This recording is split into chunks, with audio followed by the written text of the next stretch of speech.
know what you know, and when you don't know, please go find out, right? Please continue to study. Please, even as instructors, please continue to be students. Today there are a lot of certifications that are out for belly dance, which is great. 20 years ago that didn't really exist. Now there are certifications.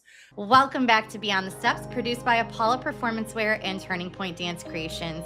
Today we're kicking off a brand new March series, and this one is close to our hearts. We're sitting down with belly dance artist and educator Iona Wilson, owner of Lotus Belly Dance, to talk about something the dance world doesn't always tackle head on: cultural appropriation.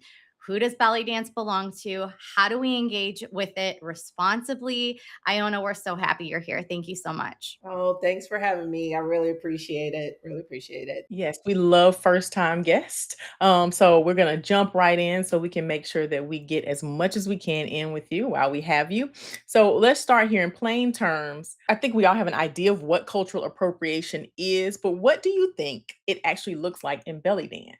There's appropriation and then there's appreciation, right? So um I'll start with the good, if you will. Appreciation is, understanding what you're looking at in the art form and then trying to celebrate it as best as you can, right? You're learning from the sources, as many sources as you can, understanding that this isn't a formalized art form. This is more for folkloric art form.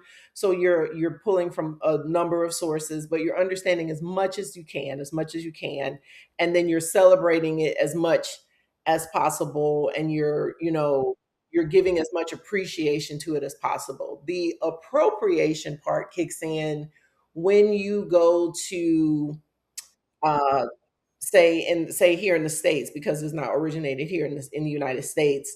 When you go to teach it or otherwise promote it in a way where those who are originated from where the dance originated from do not get to profit, where you kind of isolate and push them out and they don't get to partake or be a part of it. And that's where we often see it be an issue for belly dance, right? There are a lot of people who are belly dancing and unfortunately not giving or making space for those who are originators, which are origin dancers or source dancers, as we like to call them, of the dance, and that becomes a problem. Like when they go to speak up and say, "Hey, it's not quite like that," or "It doesn't quite look like that," or "Sound like that," and then they push back or cause a problem.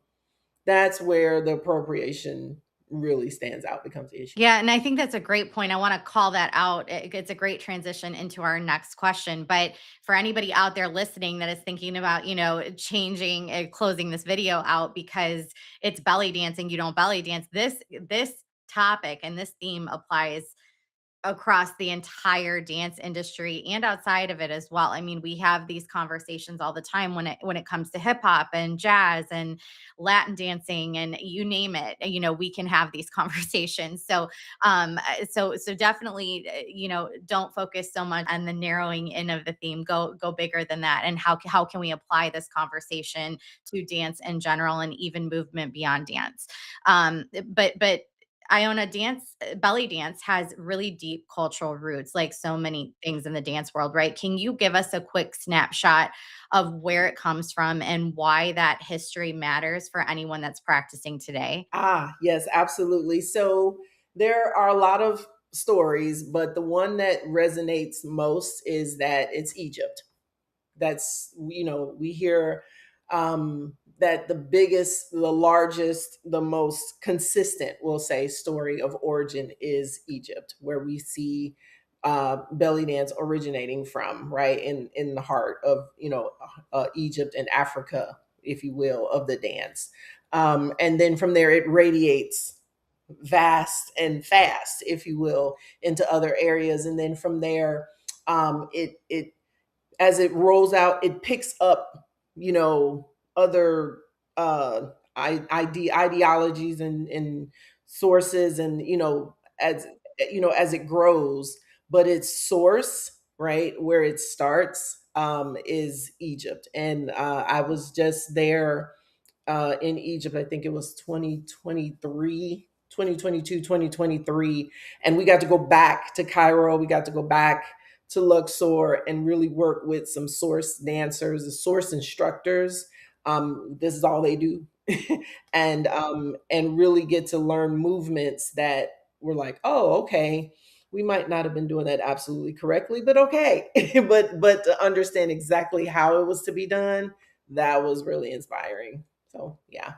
So, as studio owners, educators, what responsibility do you think we have to carry in how we teach and present belly dance to our students? When I first started learning, I did not know, but I'm very fortunate that she did, that our teacher knew and had gone and studied. And because belly dance instructors and just the art of rock sharky, if you will, that's the Arabic name, rock sharky, um, does not have a formal education, right? Like you don't really kind of go to school for it necessarily. You don't know as a student when you walk into a class if your teacher has degrees or certification or all, you know what I mean? You don't know. So when I walked into my teacher, my first instructor was Yasmin here based in Charlotte, North Carolina. Um, I didn't know that she had I didn't know anything if she had classes or any, I know she had taken classes, but certifications, those things really didn't exist. But she was very well studied and she had learned a lot and she taught a lot. But she also knew what she knew and she knew what she didn't know, and that was good. And I think as instructors that is important, right? Know what you know, and then when you don't know, please go find out, right? Please continue to study. Please, even as instructors, please continue to be students. Today there are a lot of certifications that are out for belly dance, which is great. 20 years ago that didn't really exist. Now there are certifications for certain styles of belly dance, certain formats. Now it's starting to get a little more structured, if you will, which is great. And now you can actually get certifications, which is great. So that is our responsibility, right? And it's also our responsibility as teachers to not just say, well, just do this,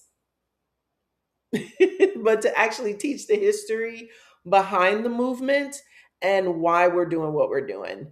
Only because this dance did not originate here and is subsequent to a lot of interpretation and branding that is not absolutely correct. And so if you don't land that, if you don't explain that, people will walk away not having a full understanding of why they're doing what they're doing.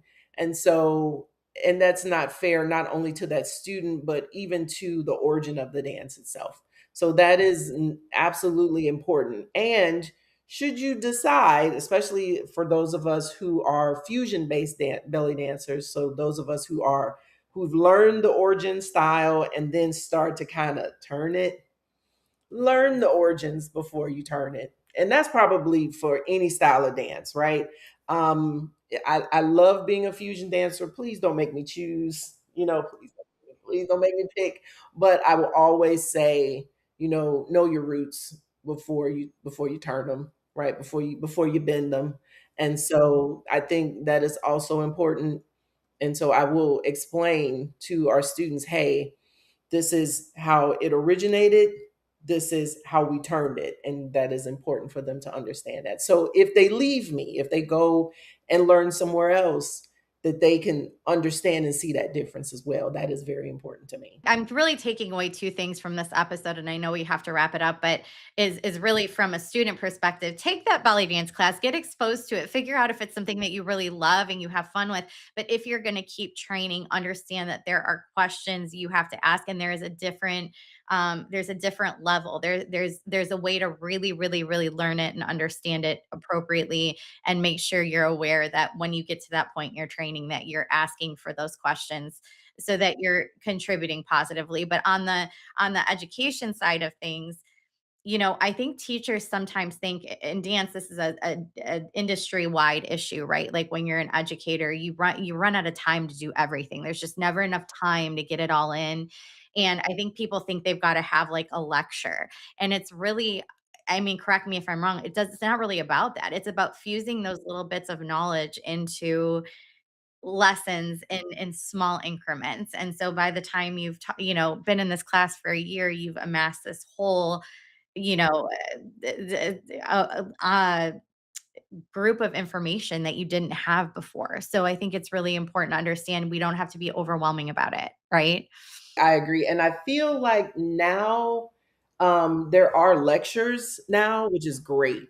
So if you want to go because and actually learn history, they now have that, which is they didn't have that originally. And it was hard because you wanted to learn the history, but like you said, there wasn't time.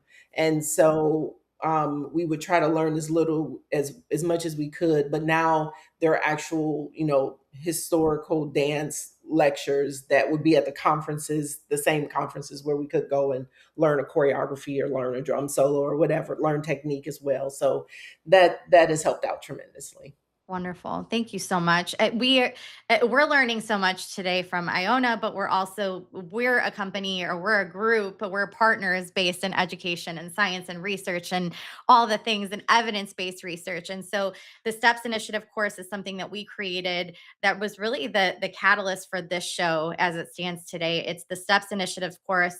We're going to talk about racism and gender inequity, sex abuse and prevention, nutrition, psychology, and of course, dance medicine and science, and more. All of that is lives on our website. We're going to pop the link in for you guys, but you can take each module at your own pace. We have staff that take it. We have students. We have parents. It is for everybody. But when you know better, you do better. So it's really going to give you uh, evidence-based research and resources for you to kind of investigate further on your own and start your journey. It's going to lay that foundation for you. So we encourage you to take that course, share it, spread it throughout the community. It is really, really important and it's free. So please, please do that.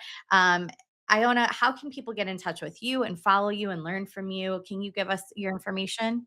Yes, yes. So you can learn about us at Lotus Bellydance NC, and you can find that at our YouTube page, at our Facebook page, and our Instagram page. So at Lotus Bellydance NC, that's for North Carolina. And our website is www.lotus-studios.com. So you can register for classes. We offer classes online as well. So they're live online classes. So you can join us while we're having classes in studio or online at the same time. We have the Dance with Me for 1 minute classes if you just want to quick, learn how it works and then join us for more. So yep, you can certainly get in touch with us that way. Yep. That's wonderful. So everybody go check that out. And of course, you can find more about this show, find this episode and all of our episodes at Apollo Performance and TP Dance Creations on Facebook and YouTube. So make sure you give us a follow and watch those episodes as well. Yes. Thank you so much, Iona, for bringing this conversation with such honesty and grace. It's exactly what Beyond the Steps is about. When you know better, you do better. And we love bringing this information to our viewers. Next week, we're going to continue with this series as Iona dives into race and representation in belly dance. You will not want to miss it. But until then, we